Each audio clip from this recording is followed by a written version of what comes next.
ಪ್ರೀತಿ ಮತ್ತು ಗೌರವದಿಂದ ನೆನೆಯುವಂತಹ ನರಳಿ ಸರ್ ಮತ್ತು ರಜನಿ ಮೇಡಮ್ ಅವರ ಈ ಗೌರವ ಸಮರ್ಪಣಾ ಸಭೆಯಲ್ಲಿ ಮಾತಾಡಲಿಕ್ಕಿರೋದು ನನ್ನ ಸೌಭಾಗ್ಯ ಅಂತ ಹೇಳಿ ಅನ್ಕೊಳ್ತಾ ಇದ್ದೀನಿ. ನನ್ನ ಎದುರುಗಡೆಗೆ ನಾನು ಅತ್ಯಂತ ಗೌರವದಿಂದ ಕಾಣುವ ಸರ್ ಇದ್ದಾರೆ, ಅವರಿಗೆ ನನ್ನ ನಮಸ್ಕಾರಗಳು. ಮತ್ತು ಈ ಅವಕಾಶವನ್ನು ನಾನು ಒದಗಿಸ್ಕೊಟ್ಟಂತಲ್ಲ ಸುಮೇರು ಟ್ರಸ್ಟ್ನ ಮಂಜುನಾಥ್ ಸರ್ ಮತ್ತು ಶ್ರೀಮತಿ ರೂಪಾ ಮೇಡಮ್ ಅವರಿಗೆ ಮತ್ತು ಸುಮೇರು ಟ್ರಸ್ಟ್ನ ಎಲ್ಲ ಪದಾಧಿಕಾರಿಗಳಿಗೆ ನನ್ನ ನಮಸ್ಕಾರಗಳು. ಇವತ್ತು ಗುರುವಂದನಾ ಕಾರ್ಯಕ್ರಮ ಅಂತ ಹೇಳಿ ಗುರು ಗೌರವ ಕಾರ್ಯಕ್ರಮವನ್ನು ಮಾಡ್ತಾ ಇದ್ದಾರೆ. ನಾನು ನನ್ನ ಒಂದು ಗುರುವಿನ ಜೊತೆಗಿನ ಒಂದು ಸಣ್ಣ ನೆನಪನ್ನು ಹಂಚಿಕೊಳ್ಳಿಕ್ಕೆ ಇಷ್ಟಪಡ್ತೀನಿ. ಆ ಮೂಲಕ ನನ್ನ ಮಾತುಗಳನ್ನ ಶುರು ಮಾಡ್ತಾ ಇದ್ದೀನಿ. ನನಗೆ ಯಾವುದೇ ರೀತಿಯ ಆಚರಣೆಗಳಲ್ಲಿ ನಂಬಿಕೆ ಇಲ್ಲ. ಸೊ ನಮ್ಮ ಮನೆಯಲ್ಲಿ ನಾನು ಸಣ್ಣ ಹುಡುಗಿಯಿಂದನೂ ಹೇಳಿದ್ದಾರೆ, ದೇವ್ರ ದೀಪ ಕೈ ಮುಗಿಯುತ್ತಾರೆ ಎಂದು. ನನ್ನ ಗುರುಗಳು ಒಬ್ಬರಿದ್ರು, ಆತ್ಮಾನಂದರು ಅಂತ ಅರವಿಂದರ ಬಗೆಯವರು. ಅವ್ರ ಹತ್ರ ನಾನು ಹೋಗಿ ತಗೊಂಡಿದ್ದೆ. ಅದು ನನ್ನ PUC ದಿನಗಳು ಇರಬೇಕು ಅಂತ ಅನಿಸುತ್ತೆ. ಆವಾಗ ನಾನು ಅವ್ರನ್ನ ಕೇಳ್ತೆ, ನನಗೆ ಈಗೆಲ್ಲ ಮನೆಯಲ್ಲಿ ಹಿಂಸೆ ಆಗ್ತಾ ಇದೆ ಅಂತ ಹೇಳೋದು. ಅವ್ರು ಹೇಳಿದ್ರು, ದೀಪ ಹಚ್ಚೋದನ್ನ ಬಿಡು, ನೀನೇ ದೀಪ ಆಗೋದನ್ನ ಕಲಿ ಅಂತ ಹೇಳೋದು. ಒಬ್ಬ ಗುರುವಿನ ಜವಾಬ್ದಾರಿ ಏನಿದೆ ಅದು ದೀಪ ಹಚ್ಚುವುದಲ್ಲ, ತಾನೇ ದೀಪ ಆಗುವ ಪ್ರಾಸೆಸ್ನ ಹೇಳ್ಕೊಡೋದು. ಇದಕ್ಕೆ ಅವನು ಪ್ರತಿ ಕ್ಷಣವೂ ಕೈ ಹಿಡಿದು ನಡೆಸಬೇಕಾಗಿಲ್ಲ, ಮತ್ತು ಪ್ರತಿ ಕ್ಷಣವೂ ನಮ್ಮನ್ನು ನೋಡ್ತಾನೇ ಇರಬೇಕಾಗಿಲ್ಲ. ಆದರೆ ಅವರ ಒಂದು ಕಣ್ಣು ಬೆಳಕಲ್ಲಿ ನಾವು ನಮ್ಮ ದಾರಿಗಳನ್ನು ಹೇಗೆ ಕಂಡುಕೊಳ್ಬೇಕು ಅಂತ ಹೇಳಬೇಕು. ಅಂತಹವರನ್ನು ಗುರುಗಳು ಅಂತ ಹೇಳೋದು ನಾವು ಕರಿತೀವಿ. ಬರೀ ಪಾಠ ಮಾಡಿದರೆ ಅಲ್ಲ, ಇದೊಂದು ಕ್ವಾಲಿಟಿ ಗುರುವಿಗೆ ಇರಲೇಬೇಕು. ಅಂತಹ ಕ್ವಾಲಿಟಿ ಇರುವಂತಹ ಗುರುವನ್ನು ಇವತ್ತು ಈ ವೇದಿಕೆ ಗೌರವಿಸಿದೆ. ಅದು ಇಬ್ಬರು ಗುರುಗಳು. ನಾನು ಮೇಡಮ್ನ ಗುರು ಅಲ್ಲ ಅಂತ ಹೇಳಿ ಸಾಧ್ಯವೇ ಇಲ್ಲ. ಅವರು ಗುರುಪತ್ನಿ ಅಂತ ಹೇಳೋದಷ್ಟೇ ಮುಖ್ಯ ಅಲ್ಲ, ಅವರು ಕೂಡ ಸ್ವಯಂ ಗುರುವೇ ಆಗಿರೋದ್ರಿಂದ ಈ ವೇದಿಕೆ ಅವರಿಬ್ಬರನ್ನೂ ಕೂಡ ನಾನು ಗೌರವಿಸಿ ಸಂಪನ್ನ ಆಗಿದೆ ಅಂತ ಹೇಳೋದು ನಾನು ಭಾವಿಸ್ತೀನಿ. ಸ್ನೇಹಿತರೆ, ನನ್ನ ಸೌಭಾಗ್ಯ ಅಂತ ಹೇಳಿ ಅನ್ಸುತ್ತೆ ಈ ವೇದಿಕೆಯಲ್ಲಿ ನಿಂತು ಮಾತಾಡ್ತಾ ಇರೋದು. ಇಬ್ಬರು ನಾನು ಅತ್ಯಂತ ಗೌರವಿಸುವಂತಹ ಘನತರ ವ್ಯಕ್ತಿತ್ವಗಳನ್ನ ಈ ವೇದಿಕೆಯಲ್ಲಿ ನಾನು ಕುರಿತು ಮಾತಾಡಬೇಕಾಗಿದೆ. ನನಗೆ ಒಂದು ಕಥೆ ಯಾವಾಗ ಬಹಳ ಪ್ರಿಯವಾಗಿರುವಂತಹ ಕಥೆ, ಅದು ಭಾಮಿತಿಯದು. ವಾಚಸ್ಪತಿ ಎನ್ನುವರು ಬ್ರಹ್ಮಸೂತ್ರಕ್ಕೆ ಭಾಷ್ಯವನ್ನು ಬರೆದಂಥವರು. ಅವರ ಕಥೆ ಇದು. ಅವರು ಬ್ರಹ್ಮಸೂತ್ರವನ್ನು ಬರೀಲಿಕ್ಕೆ ಪೂರ್ಣ ಮಗ್ನರಾಗಿ ಕುತ್ಕೊಂಡ್ಬಿಟ್ಟಿರ್ತಾರೆ. ಅವರ ಹೊರಗಿನ ಸಂಪರ್ಕ ಏನೂ ಇಲ್ಲ. ಸಂಜೆ ಆಯಿತು ಅಂದರೆ ಒಂದು ಕೈ ದೀಪವನ್ನು ಹಿಡಿದು ತಂದು ಅವರ ಮುಂದೆ ಇಡ್ತಾ ಇರುತ್ತೆ. ಹೊರಗಿನ ಪ್ರಪಂಚಕ್ಕೂ ಅವರಿಗೂ ಇದ್ದಂಥದ್ದು ಒಂದೇ ಒಂದು ಕೊಂಡಿ, ಆ ಕೈ ಮತ್ತು ಆ ದೀಪ.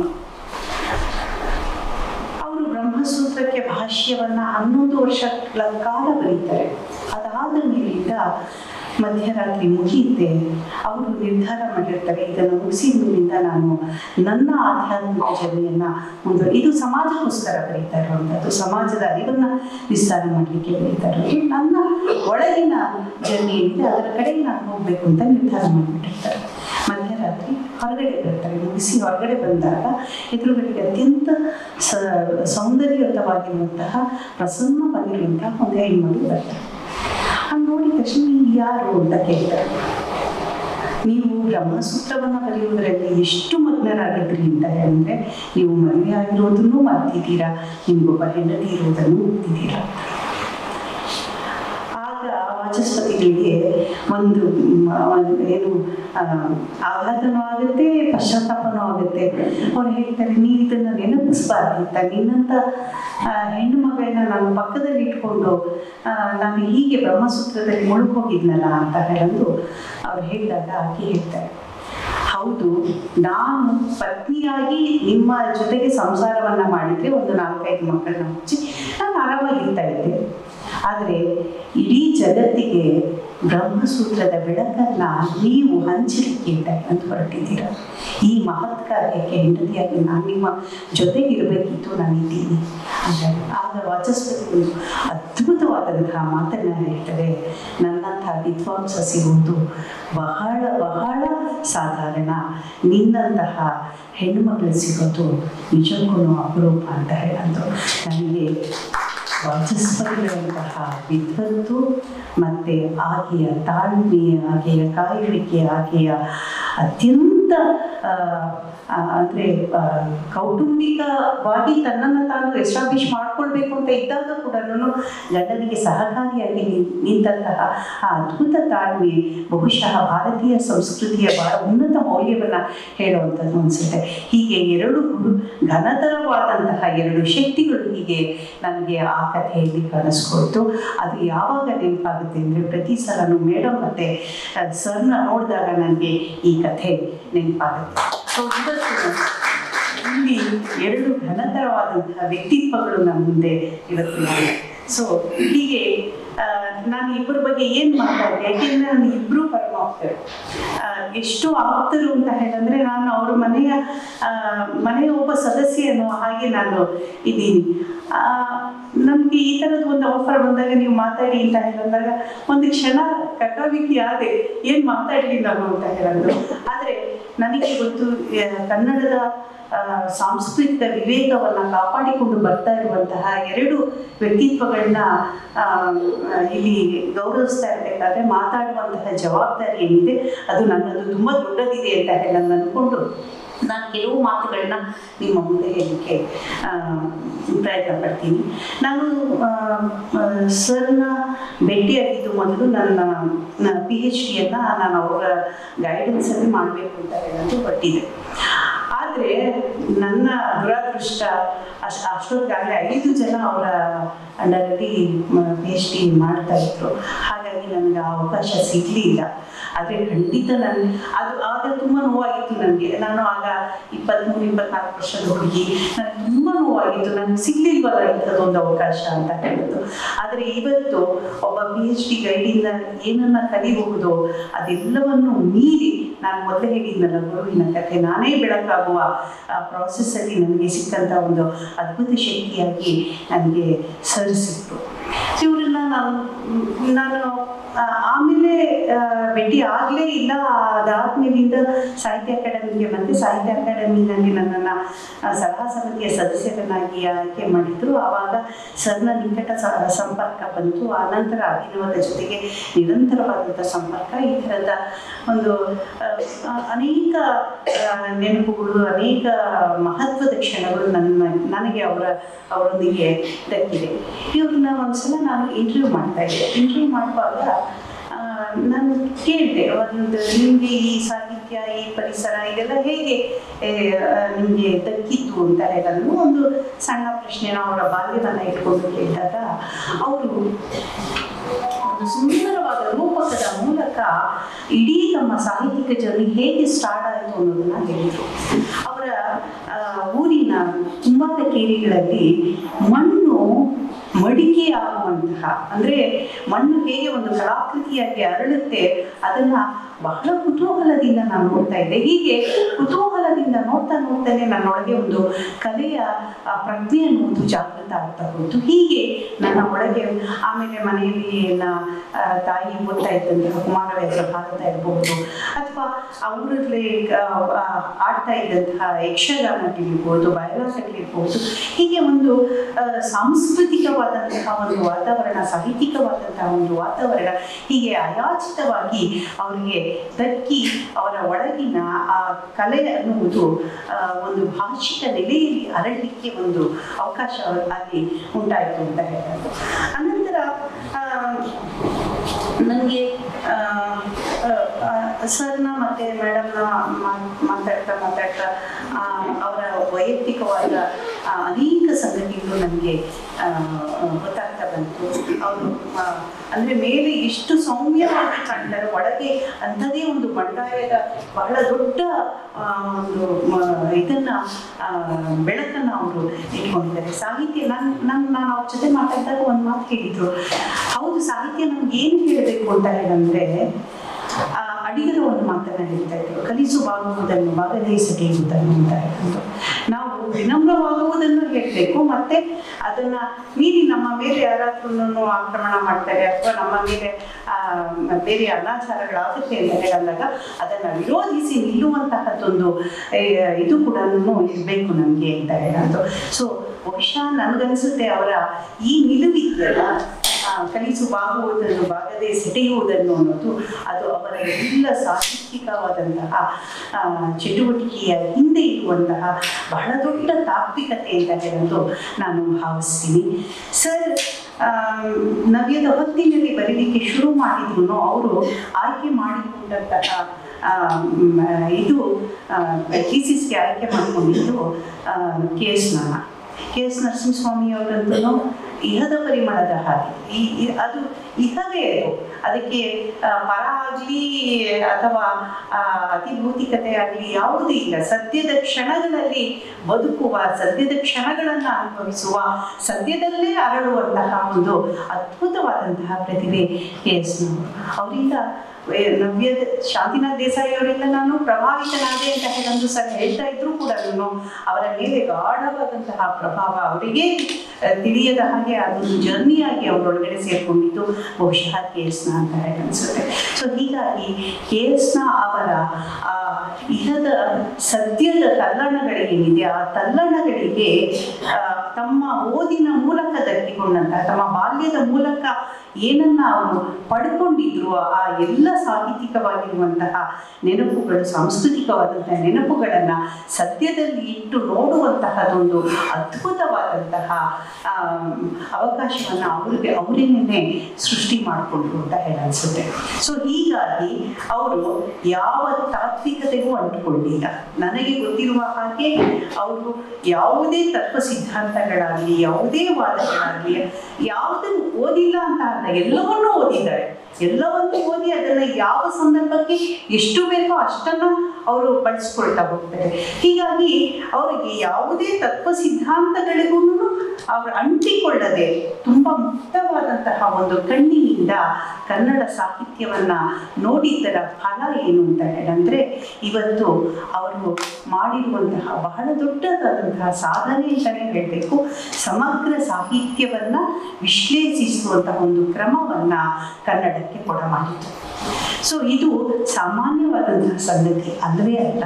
ಯಾಕೆಂದ್ರೆ ಕುವೆಂಪುನ ನಾವೆಲ್ಲರೂ ನೋಡ್ಬೇಕು ಅಂತ ಹೇಳಿದ್ರೆ ಅವರ ಕವಿತೆಯ ಮೂಲಕನೋ ನಾಟಕದ ಮೂಲಕನೋ ಇನ್ನೊಂದು ಮತ್ತೊಂದು ಓದ್ಬಿಟ್ಟು ಮುಗಿಸ್ಬಿಡ್ತೀವಿ. ಇವತ್ತಿನ ಥೀಸಿಸ್ಗಳಂತೂ ನಮಗೆ ಗೊತ್ತೇ ಇದೆ ಹೇಗೆ ಅದು ತುಂಬಾ ಸಂದರ್ಭಾನುಸಾರಿಯಾಗಿ ಹುಟ್ಟಿ ಅಲ್ಲೇ ಸತ್ತು ಹೋಗುತ್ತೆ. ಅವ್ರಿಗೆ ಯಾವುದೇ ತುಂಬಾ ಮಹತ್ವದ ಉದ್ದೇಶಗಳಾಗಲಿ ಅದರ ಪರಿಣಾಮಗಳಾಗಿ ನಾವು ಕಾಣಲ್ಲ.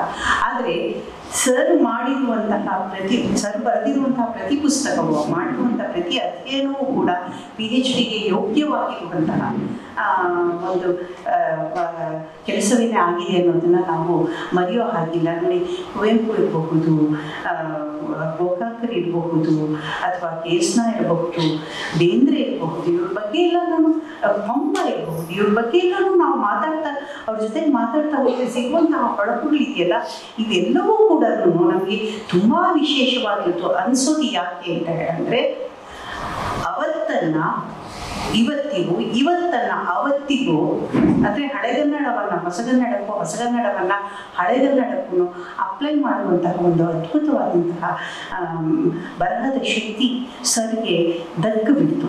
ಸೊ ಹೀಗಾಗಿನೇ ಕುವೆಂಪು ಒಂದು ಸಮಗ್ರ ಅಧ್ಯಯನವನ್ನ ಮಾಡಿದಾಗ ಬೇರೆ ಇಲ್ಲಿ ಎಲ್ಲ ಪುಸ್ತಕಗಳು, ಇದುವರೆಗೂ ಬಂದಿರುವಂತಹ ಎಲ್ಲ ಪುಸ್ತಕಗಳನ್ನು ರೆಫರ್ ಮಾಡಿ ಕೂಡ ಕುವೆಂಪು ಬಗ್ಗೆ ಮಾತನಾಡುವ ಅವಕಾಶಗಳು ಎಲ್ಲೆಲ್ಲಿದೆಯೋ ಅದೆಲ್ಲವನ್ನೂ ಕೂಡ ಅವರ ಈ ಅಧ್ಯಯನ ಬಳಸ್ಕೊಳ್ತಾರೆ.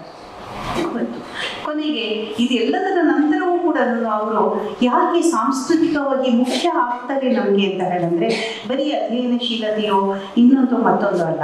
ಅವರಿಗೆ ತಾವು ಬಾಲ್ಯದಲ್ಲಿ ಕಂಡುಕೊಂಡಂತಹ ಅನೇಕ ಸಂಗತಿಗಳೇನಿದೆ ಆ ಸಂಗತಿಗಳು ಕೂಡ ಸದಾ ನೆನಪಿನಲ್ಲಿರುವಂತಹದ್ದೇ.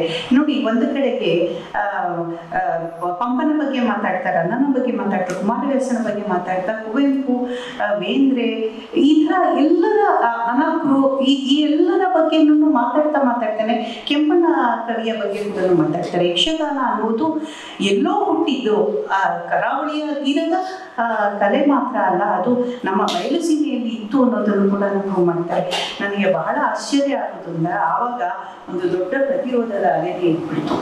ಕೆಂಪಣ್ಣ ಕವಿ ಯಕ್ಷಗಾನದ ಬಗ್ಗೆ ಪುಸ್ತಕವನ್ನು ಬರೆದಾಗ, ಯಕ್ಷಕವಿ ಕೆಂಪಣ್ಣಗೌಡ ಅಂತ ಹೇಳಿ, ಆ ಪುಸ್ತಕದ ಹೊತ್ತಿನಲ್ಲಿ ಎಷ್ಟೋ ಜನ ಯಕ್ಷಗಾನದ ವಿದ್ವಾಂಸರು ಏನಿದ್ರು ಅವರೆಲ್ಲರೂ ಕೂಡ ಒಂದಷ್ಟು ಅಪಸ್ವರದ ಮಾತುಗಳನ್ನ ಆಡಕ್ಕೆ ಶುರು ಮಾಡಿದ್ರು. ಸರ್, ನನ್ಗೆ ಈಗಲೂ ಅವರ ಸ್ಥಿತಪ್ರಜ್ಞತೆ ಇದೆಯಲ್ಲ, ಅದು ನನಗೆ ತುಂಬ ಆಶ್ಚರ್ಯವನ್ನು ತಂದುಕೊಡುತ್ತೆ.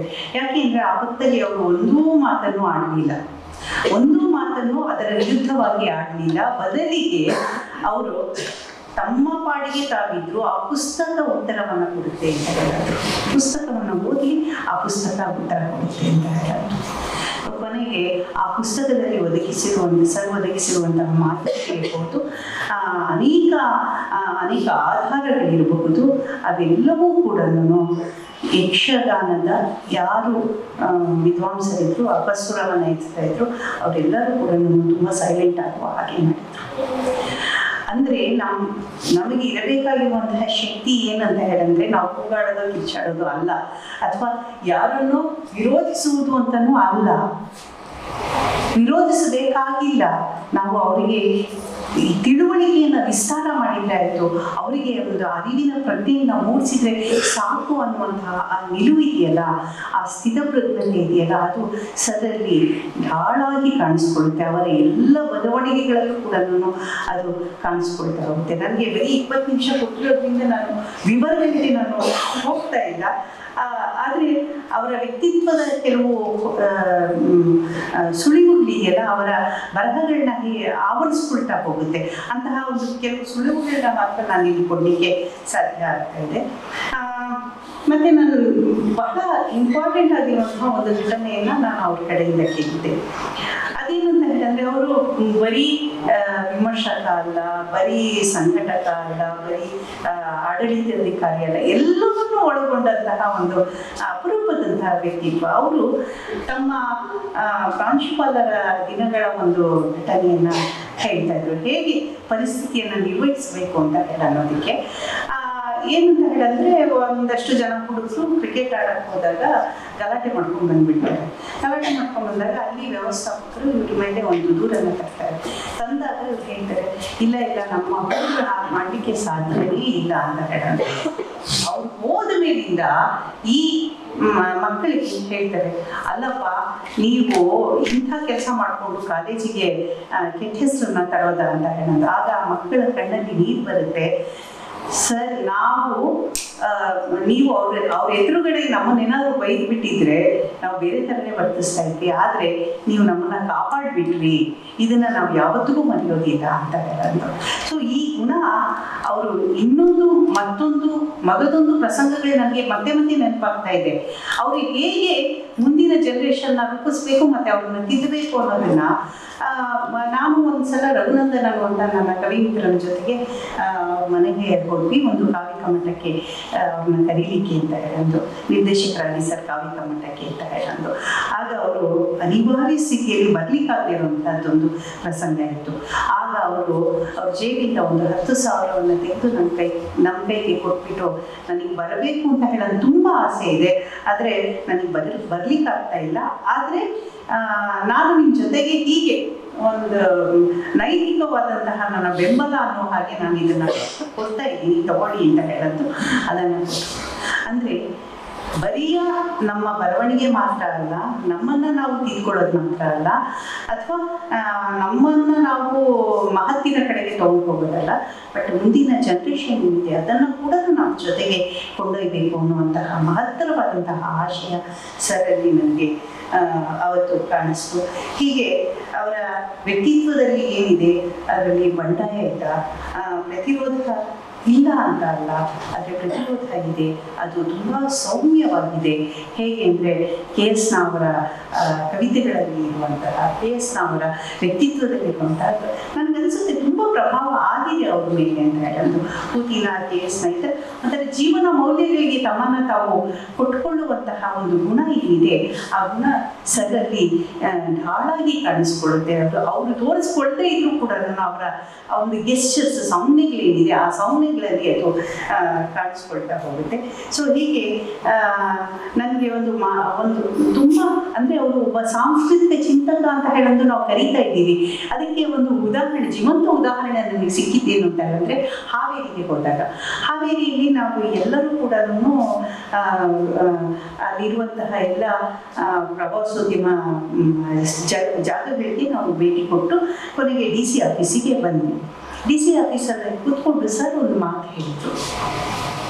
ಅಂದರೆ ಅವರ ವಿಷನ್ ಅನ್ನೋದು ಹೇಗಿತ್ತು ಅಂತ ಹೇಳೋಣ, ಹೇಗಿರುತ್ತೆ ಅಂತ ಹೇಳೋಣ. ಅದಕ್ಕೆ ಏನಂದರೆ ಇದು ನಮಗೆ ಗೂಗಲ್ ಹಾಕಿದರೆ ಯಾವುದು ಎಲ್ಲಿ ಸಿಗುತ್ತೆ ಅಂತ ಹೇಳೋದು ಗೊತ್ತಿರುತ್ತೆ, ಯಾವ ಜಾಗ ಎಲ್ಲಿದೆ ಅಂತ ಹೇಳೋದು ಗೊತ್ತಿದೆ. ಆದರೆ ಒಂದು ಕಲ್ಚರಲ್ ರೂಟ್ ಮ್ಯಾಪ್ ಅನ್ನೋದು ನಮಗೆ ಬೇಕು, ಅದನ್ನು ನೀವು ಮಾಡಲಿಕ್ಕೆ ಸಾಧ್ಯನಾ ಅಂತ ನನಗೆ ಆಶ್ಚರ್ಯ ಆಗಿದೆ. ಯಾಕೆ ಇಷ್ಟೆಲ್ಲ ಜನ ಇದ್ದಾರೆ, ಇಷ್ಟೆಲ್ಲ ಯೋಚನೆಗಳು, ಇಷ್ಟೆಲ್ಲ ಚಿಂತನೆಗಳು ನಡೀತಾ ಇದೆ, ಪ್ರವಾಸೋದ್ಯಮವನ್ನು ಮೇಲೆ ಕೆತ್ತಬೇಕು ಅಂತ ಹೇಳಿದೆ, ಜನಪ್ರಿಯಗೊಳಿಸ್ಬೇಕು ಅಂತಿದೆ, ಆದರೆ ಈ ಥರದ ಒಂದು ಆಲೋಚನೆ ಯಾಕೆ ಬರಲಿಲ್ಲ? ಸೊ ಅಂದರೆ ಒಂದು ಸಂಸ್ಕೃತಿಯ ಜೊತೆಗೆ ನಿಜವಾದಂಥ ಒಡನಾಟವನ್ನು ಇಟ್ಟುಕೊಂಡಾಗ ಮಾತ್ರ ಈ ಥರದ ಹೊಳಹುಗಳು ಕಾಣಿಸ್ಕೊಳ್ತಾ ಹೋಗುತ್ತೆ. ಸೊ ಇಂಥದ್ದೇ ಹೊಳಹುಗಳು ನಿರಂತರವಾಗಿ ಅವರ ಬರಹದ ಉದ್ದಕ್ಕೂ ಕಾಣಿಸ್ಕೊಳ್ತಾ ಇದೆ ಅನ್ನೋದು ಅದನ್ನು ಓದ್ತಾ ಇರುವಂತಹ ನಮಗೆ ಕಾಣಿಸ್ಕೊಳ್ತಾ ಹೋಗುವಂತಹ ಸಂಗತಿಗಳು. ಸೊ ನನ್ನ ಸರ್ ಬಗ್ಗೆ ಹೇಳ್ತಾ ಇದ್ರೆ ಇನ್ನೂ ಹೇಳಬೇಕು ಅಂತ ಹೇಳೋದಿದೆ. ಆದರೆ ನನಗೆ ಜಾಗ ಬೇಕು, ಈ ಜಾಗವನ್ನು ಮಾಡಿಕೊಳ್ಳೋದು ಅನ್ನೋದು ಬಹಳ ವಿಶೇಷವಾಗಿರುವಂತಹ ಸಂಗತಿ. ನಮಗೆಲ್ಲರಿಗೂ ಗೊತ್ತಿರುವಂತಹ ಕಥೆನೇ ಆದರೂ ಅದನ್ನು ಒಂದ್ಸಲ ಹೇಳಿಬಿಡ್ತೀನಿ. ಪರಮಹಂಸರು ನಾನು ಫುಲ್ ಆಗಿದ್ದೀನಿ, ಇನ್ನೇನು ನನಗೆ ಹಾಕಬೇಡಿ, ನಾನೇನು ತಿನ್ಲಿಕ್ಕಾಗಲ್ಲ ಅಂತ ಹೇಳ್ತಾರೆ, ಊಟಕ್ಕೋತಾರೆ. ಆಗ ಎಲ್ಲ ಅಲ್ಲಿದ್ದವರೆಲ್ಲ ನಿಜ ಅಂತ ಹೇಳಿ ಅಂದ್ಕೊಳ್ತಾರೆ.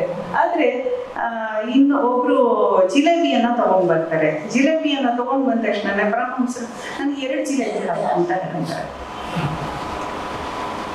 ಇಷ್ಟು ತನಕ ಏನು ಒಂದು ಅಗಳು ಕೂಡ ಇನ್ನು ಒಳಗಡೆ ಹೋಗಲ್ಲ ಅಂದ್ರಲ್ಲ, ಹೇಗೆ ಇದು ಅಂತ ಹೇಳೋದು ಅದು ಕೇಳಿದಾಗ ಅವರೇ ಹೇಳ್ತಾರೆ, ಇಲ್ಲ ಜಿಲೇಬಿ ನಾವು ನೋಡಿದ ತಕ್ಷಣ ಹೊಟ್ಟೆಯಿಂದ ಒಂದಷ್ಟು ಜಾಗ ಆಗುತ್ತೆ ಅಂತ. ನನಗೆ ಇದು ಮೇಡಮ್ ಈ ಥರದ್ದು ಒಂದಷ್ಟು ಕಥೆಗಳು ನೆನಪಾಗುತ್ತೆ. ಅಂದರೆ ಅವರ ಜೀವನೋತ್ಸಾಹ ಹೇಗಿದೆ ಅಂತ ಹೇಳಿದ್ರೆ ಯಾವುದನ್ನೂ ಕೂಡ ಬೇಡ ಅನ್ನೋದಿಲ್ಲ, ಅವರಿಗೆ ಯಾವುದೂ ವರ್ಜ್ಯವಲ್ಲ. ನಮ್ಗೆ ಹೇಗೆ ಕಾಣಿಸ್ತಾರೆ ಅಂದ್ರೆ ಸಣ್ಣ ನೆನೆಸ್ಕೊಂಡಾಗ ಒಂದು ನದಿ ತರ ಕಾಣಿಸ್ತಾ ಇರ್ತಾರೆ, ಒಂದು ಗಂಭೀರವಾಗಿ ಹರಿತಾ ಇರುವಂತಹ ಬ್ರಹ್ಮಪುತ್ರ ನದಿ ಆ ತರ ಫೀಲ್ ಬಂದ್ರೆ, ಮೇಡಮ್ ನೆನೆಸ್ಕೊಂಡಾಗ ಆ ಕಾಡಿನ ಮಧ್ಯದಲ್ಲೋ ಇನ್ನೆಲ್ಲೋ ಚಲ್ಲವರಿಯುವ ಬೆಳಕಿನ ಹಾಗೆ ಕಾಣಿಸ್ತಾರೆ. ಅದು ನದಿ ದಂಡೆಯನ್ನ ಮೀರಿ ಕೆಲವು ಸಲ ಹರಿದ್ರು ಮತ್ತೆ ಪಾತ್ರಕ್ಕೆ ಬಂದ್ಬಿಡುತ್ತೆ. ಅದರ ಪಾತ್ರದ ಒಳಗೆ ಹರಿಯುವುದು ಅದರ ಗುಣ, ಅದರಲ್ಲೇ ಗಂಭೀರತೆಯನ್ನ ಕಂಡುಕೊಳ್ಳುತ್ತೆ, ಅದರಲ್ಲಿ ಬೆಳೆಯುವಂತ ನೆಲಕ್ಕೆ ಸತ್ವವನ್ನು ಕೊಡುವಂತ ಬೆಳೆಯುವಂತಹ ಗುಣ, ಹೀಗೆ ಏನೇನೋ ಎಲ್ಲ ಇರುತ್ತೆ. ಆದರೆ ಮೇಡಮ್ ಆಗಲ್ಲ, ಬಹಳ ವಿಶೇಷವಾಗಿರುವಂಥ ವ್ಯಕ್ತಿತ್ವ.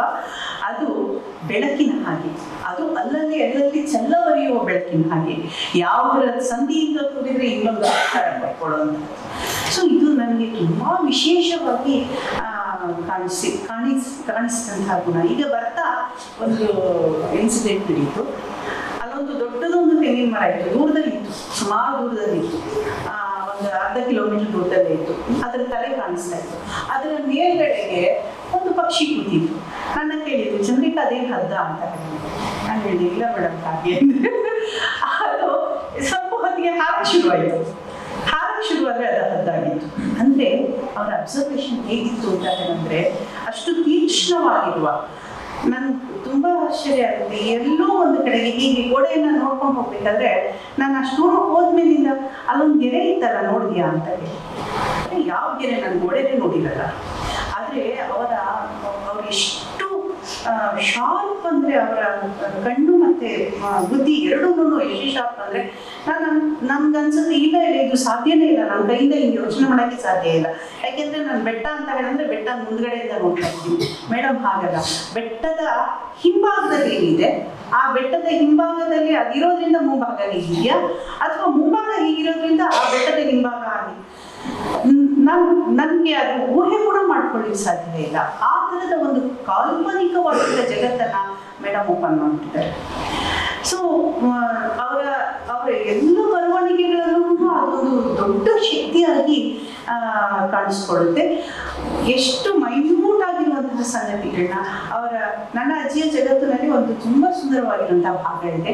ಅವರು ಹೇಗೆ ಸೀರೆ ಉಡ್ತಾ ಇದ್ರು ಅಂತ ನನಗೆ ಆಶ್ಚರ್ಯ ಆಗುತ್ತೆ. ನಮ್ಮ ಅಜ್ಜಿ ಎಲ್ಲರನ್ನು ಬಾಳೆಕಾಯಿ ಗಂಟಲನ್ನೇ ಉಡ್ತಾ ಇದ್ದಿದ್ದು ನೋಡಿದ್ದೀನಿ ನಾನು. ಆದರೆ ಅವರು ವಿವರಿಸುವಂತಹ ಕ್ರಮ ಇದೆಯಲ್ಲ, ಕಣ್ಣು ಮುಂದೆ ಹಾಗೆ ಕಟ್ಟು ಬಿಡಬೇಕು. ಇದು ಹೀಗೆ ನಡೀತಾ ಇತ್ತು ಅಂದರೆ ಅವರ ಅಜ್ಜಿನೂ ಕಾಣಿಸ್ತಾ ಇರ್ತಾರೆ, ಅವ್ರ ಸೀರೆನೂ ಕಾಣಿಸ್ತಾ ಇರುತ್ತೆ, ಅವ್ರು ಕಟ್ಟಿ ಬಾಳೆಕಾಯಿ ಗಂಟನ್ನು ಹಾಕ್ತಾ ಇದ್ದಿದ್ದು ನಮಗೆ ಗೋಚರ.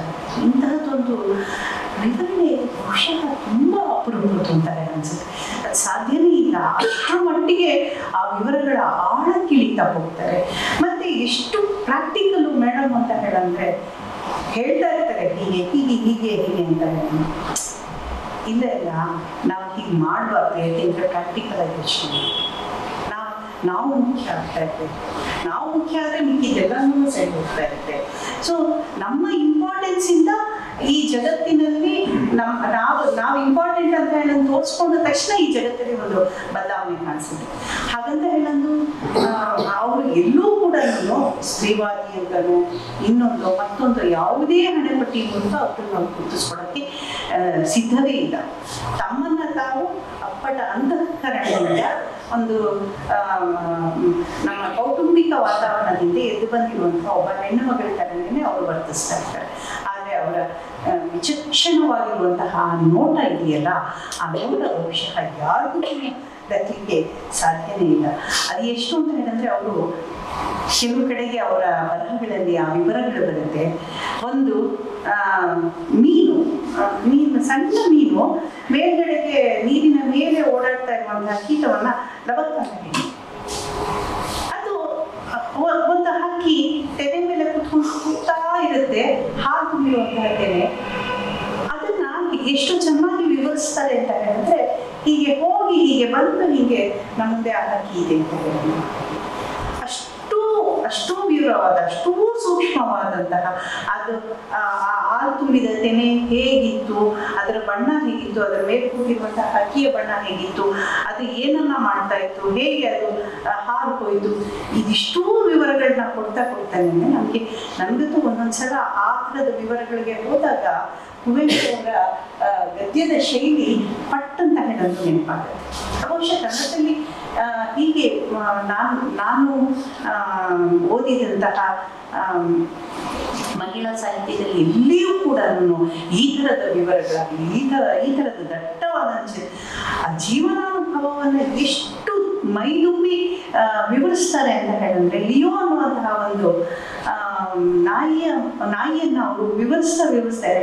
ಅದನ್ನು ಒಂದು ಸುಂದರವಾಗಿ ಗ್ರಂಥ ಮಾಡ್ತಾ ಇದ್ದಾರೆ. ನನ್ನ ಕಥೆಯನ್ನ ನೀವು ಹೇಳ್ತೀಯಾ ಅಂತ ಹೇಳೋದು ಕೇಳಿದ್ರೆ ಅಮ್ಮನಿಗೆ ಏನಂತ ಹೇಳ್ಬೋದು ಅಂತ ನಾಯಿನೇ ಯೋಚನೆ ಮಾಡ್ಬಿಟ್ಟು ಹೇಳುತ್ತೆ, ಅಲ್ಲ ದಾಯಾದಿ ಕಲಹವನ್ನ ಹೇಳದೆ ಇರುವಂತಹ ಮಹಾಭಾರತ ನಾನು ಎಲ್ಲಿ ಹೇಳಿ ನಿನ್ನ ಕಥೆಯನ್ನ ಇಟ್ಕೊಂಡು ಏನಿದ್ರು ಕೃಷ್ಣನ ತುಂಟತನವನ್ನ ಕೃಷ್ಣನ ಆ ಚಲ್ಲಾಟವನ್ನ ಇಟ್ಕೊಂಡೇನಾದ್ರೂ ಕೃಷ್ಣ ಭಾರತವನ್ನ ಹೇಳಲಿಕ್ಕಾಗತ್ತೆ ಅಂತ ಹೇಳೋದು ಅಮ್ಮ ಹೇಳ್ಬಹುದು ಅನ್ನೋದನ್ನ ಅವರು ಅದರಲ್ಲಿ ಉಲ್ಲೇಖ ಮಾಡ್ತಾರೆ. ಹೀಗೆ ಒಂಥರ ಅವರ ಇಡೀ ಬರಹದಲ್ಲಿ ಕುಟುಂಬ ವತ್ಸಲತೆ ಎನ್ನುವುದು ಧಾರಾಳಾಗಿ ಕಾಣುತ್ತೆ. ಹಾಗಂತ ಹೇಳಂದು ಅವರು ಎಮೋಷನಲ್ ಆಗಿ ಬರೀತಾರೆ ಅಂತ ಹೇಳಿ ಅನ್ಕೊಂಡ್ರೆ ಇಲ್ಲ. ಅವ್ರು ಎಷ್ಟು ಪ್ರಾಮಾಣಿಕರು ಅಂತ ಹೇಳಂದ್ರೆ, ನಾನು ಎಷ್ಟೇ ಪ್ರಿಯರಾದ್ರೂ ಕೂಡ ಅವರ ಅಜ್ಜಿ ಎಷ್ಟೇ ಪ್ರಿಯರಾದ್ರೂ ಕೂಡ ಅವರ ಅಜ್ಜಿಯ ಅವಗುಣಗಳ ಬಗ್ಗೆ ಕೂಡ ಅವರು ಹೇಳ್ತಾರೆ. ಮತ್ತೆ ಯಾವುದು ಸರಿ ಯಾವುದು ತಪ್ಪು ಅನ್ನುವುದನ್ನ ಯಾವುದೇ ಬಿಡೆ ಇಲ್ಲದೆ ತನ್ನ ಆಪ್ತ ಜಗತ್ತಿನ ವ್ಯಕ್ತಿಗಳ ಚಿತ್ರಣ ಆದಾಗ ಕೂಡ ಅವರನ್ನ ಹೇಳ್ತಾರೆ. ಸೊ ಇಂತಹದೊಂದು ಅದ್ಭುತ ಅದ್ಭುತವಾದಂತಹ ಒಳನೋಟಗಳುಳ್ಳಂತಹ ಆತ್ಮವೃತ್ತಾಂತ ಏನಿದೆ, ನನ್ನ ಅಜ್ಜಿಯ ಜಗತ್ತು ಏನಿದೆ, ಅದು ಕನ್ನಡದ ಅತ್ಯಂತ ಪ್ರಮುಖ ಕೃತಿಗಳಲ್ಲಿ ಒಂದು ಅನ್ನೋದನ್ನ ನಾನು ಹೇಳಬಲ್ಲೆ. ಅದು ಇವತ್ತಿಗೆ ತುಂಬ ಚರ್ಚೆಗೆ ಬರದೇ ಹೋಗಿರಬಹುದು, ಆದರೆ ಮುಂದೆ ಒಂದು ದಿವಸ ಖಂಡಿತವಾಗಿಯೂ ಇಂಥದ್ದೊಂದು ಚರ್ಚೆ ನಡೆದೇ ನಡೆಯುತ್ತೆ. ಮತ್ತು ಭಾರತೀಯ ಭಾಷೆಗಳಲ್ಲೇ ಆತ್ಮವೃತ್ತಾಂತದಂತಹ ಕಥೆ ಕಾದಂಬರಿ ಇದೆ ಅಂತ ಹೇಳೋದು ನಾನು ಅಂದ್ಕೊಳ್ಳಲ್ಲ. ಯಾಕೆಂದರೆ ಒಂದು ನಾಯಿಯ ಜಗತ್ತನ್ನು ಎಷ್ಟು ಅಬ್ಸರ್ವ್ ಮಾಡಿರಬಹುದು ಅಂತ ಹೇಳಲ್ಲ, ಆ ನಾಯಿಯನ್ನ ಎಷ್ಟು ತಾನು ಪಾತ್ರದ ಒಳಹೊಕ್ಕು ನೋಡಿರಬಹುದು ಅನ್ನೋದನ್ನ ಅದನ್ನ ಓದಿದಾಗ ನನಗೆ ಅರ್ಥ ಆಯಿತು. ಅವರು ಒಂದು ಕಡೆಗೆ ಬರ್ಕೊಳ್ತಾರೆ, ಏನಂತ ಹೇಳಿದ್ರೆ, ನಾಯಿ ಬದುಕಿದಾಗ ನನಗೆ ನನ್ನ ಮಕ್ಕಳಿಗೆ ಸಂತೋಷವನ್ನು ಕೊಡ್ತು, ಅದು ಸತ್ತ ಮೇಲೆ ಹೀಗೆ ಕೃತಿಯಾಗಿ ನನಗೆ ಹೆಸರನ್ನು ತಂದುಕೊಟ್ಟು ಜೀವಂತ ಆಯಿತು ಅಂತ ಅತ್ಯಂತ ನೋವಿನಿಂದ ಸಾಲುಗಳನ್ನ ಅವರು ಬರ್ಕೊಡ್ತಾರೆ. ಸೊ ಹೀಗಾಗಿ ಅದೊಂದು ತುಂಬ ಅಪರೂಪದ ಕೃತಿಯಾಗಿ ನಮ್ಮ ಮುಂದೆ ಇದೆ. ಆಮೇಲೆ ಈಗ ತುಂಬ ಪ್ರಯೋಗಗಳನ್ನ ಮಾಡಿದ್ದಾರೆ ಮೇಡಮ್. ಆ ಪ್ರಯೋಗಗಳು ಒಂದಷ್ಟು ಪ್ರಕಟ ಆಗಿದೆ, ಇನ್ನೊಂದಷ್ಟು ಪ್ರಕಟಣೆಯ ಹಂತದಲ್ಲಿದೆ. ಅವ್ರಿಗೆ ಕಾಫಿಯ ದಟ್ಟವಾಗಿರುವಂತಹ ಕಾಡು, ಇದು ಅವ್ರ ವ್ಯಕ್ತಿತ್ವನೇ ಹಾಗೆ. ಆ ಕಾಫಿಯ ಹೂವಿನ ಘಾಟಿ ಇದೆಯಲ್ಲ, ಗಮನ ಇದೆಯಲ್ಲ, ಆ ಗಮನ ಒಂಥರ ಮತ್ತೇರಿಸ್ಬಿಡುತ್ತೆ.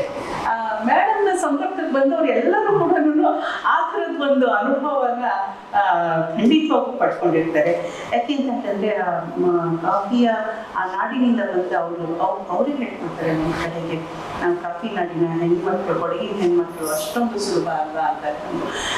ಅಂಥದ್ದೇ ಒಂದು ವ್ಯಕ್ತಿತ್ವ, ಅಂಥದ್ದೇ ಒಂದು ಗಟ್ಟಿತನ ಅವರ ಇಡೀ ಬರಹಗಳಲ್ಲಿ ಕಾಣಿಸ್ಕೊಳ್ಳುತ್ತೆ. ಮತ್ತೆ ನಾನು ಕೊನೆಯದಾಗಿ ಕೆಲವು ಮಾತುಗಳನ್ನ ಹೇಳ್ಬೋದು ಅಂತ ಹೇಳಿದ್ರೆ, ಇಬ್ಬರ ವ್ಯಕ್ತಿತ್ವಗಳು ಏನಿದೆ, ಇಬ್ಬರ ವ್ಯಕ್ತಿತ್ವ ತುಂಬ ಸರಳವಾಗಿರುವಂತಹದ್ದು ಮತ್ತೆ ಸ್ನೇಹಪೂರ್ಣವಾಗಿರುವಂತಹದ್ದು, ತುಂಬ ಓಪನ್ ಐ ಅಂತ ನಾವೇನು ಹೇಳ್ತೀವಿ, ತೆರೆದ ಕಣ್ಣುಗಳಿಂದ ಜಗತ್ತನ್ನು ನೋಡೋದಕ್ಕೆ ಸಾಧ್ಯ ಅನ್ನೋದನ್ನು ಅವರು ನನಗೆ ಎಷ್ಟೋ ಕಡೆ ಕಲಿಸ್ಕೊಟ್ಟಿದ್ದಾರೆ. ಎಷ್ಟೋ ಸಲ ನನಗೆ ಹೇಳದೆಯೂ ಹೇಳಿರುವಂತಹದ್ದು ಉಂಟು. ಮತ್ತು ನಾನು ತುಂಬ ರಾ ಆಗಿ ವರ್ತಿಸ್ತಾ ಇರ್ತೀನಿ ಒಂದೊಂದ್ಸಲ ನನ್ನ ವ್ಯಕ್ತಿತ್ವ. ಯಾಕೆಂದರೆ ಚಿತ್ರದುರ್ಗದ ಹೆಣ್ಮಕ್ಳಿಗೆಲ್ಲ ಅದೊಂದು ಗೋಳು, ತುಂಬ ರಾ ಆಗಿರ್ತೀವಿ ನಾವು ಬಟ್ಟೆ ಕಲಿಯುವ ಹಾಗೆ. ಬಟ್ ನನ್ನನ್ನು ಪದೇ ಪದೇ ಎಚ್ಚರಿಸ್ತಾ ಒಂದು ಸೋಷಿಯಲ್ ಲೈಫ್ ಹೇಗಿರಬೇಕು ಏನು ಅನ್ನೋದನ್ನು ಪ್ರತಿ ಸಲ ಹೇಳ್ತಾರೆ. ಬಹುಶಃ ನನ್ನ ವೈಯಕ್ತಿಕವಾಗಿ ನನಗೆ ತುಂಬ ಲಾಭ ಆಗಿರುವುದು ಏನಂದರೆ, ಇವತ್ತು ನಾನು ಏನಾಗಿದ್ದೀನಿ, ಇವತ್ತು ನಾನು ಏನು ಬರೀತಾ ಇದ್ದೀನಿ, ಮತ್ತು ಅಭಿನವ ಏನಾಗಿದೆ, ಅದಷ್ಟಕ್ಕೂ ಕಾರಣ ಈ ಇಬ್ಬರ ದಂಪತಿಗಳು ಅನ್ನೋದನ್ನು ಬಹಳ ವಿನಮ್ರವಾಗಿ ನೇಮಿತೀನಿ. ಮತ್ತು ಒಂದು ಈ ಅಪೂರ್ವವಾದಂತಹ ಸಂದರ್ಭ ಏನಿದೆ, ಇದು ನನಗೆ ಪದೇ ಪದೇ ಸಿಗೋದಿಲ್ಲ. ಸಿಕ್ಕಂತಹ ಈ ಒಂದು ಅವಕಾಶದಲ್ಲಿ ನನ್ನ ಒಂದು ಸಣ್ಣ ಕೃತಜ್ಞತೆಯನ್ನು ಬಟ್ ಯಾವುದು ಮೇಡಮ್ ಹೇಳಿದ ಹಾಗೆ ಅಪ್ರಾಮಾಣಿಕವಲ್ಲದ ಹಾಗೆ ಅವರ ಕೃತಿಗಳಿರಬಹುದು, ಅವರ ವ್ಯಕ್ತಿತ್ವ ಇರಬಹುದು, ಅಪ್ರಾಮಾಣಿಕವಲ್ಲದ ಹಾಗೆ ನಾನು ಇವತ್ತು ನಿಮ್ಮ ಒಂದು ನಿಮ್ಮ ಜೊತೆಗೆ ನಾನು ಹಂಚ್ಕೊಂಡಿದ್ದೀನಿ. ಇದಕ್ಕೆ ನಿಮ್ಗೆಲ್ಲರಿಗೂ ಕೂಡ ನಾನು ಅನಂತ ಧನ್ಯವಾದಗಳನ್ನ ಹೇಳ್ತೀನಿ. ನಮಸ್ಕಾರ.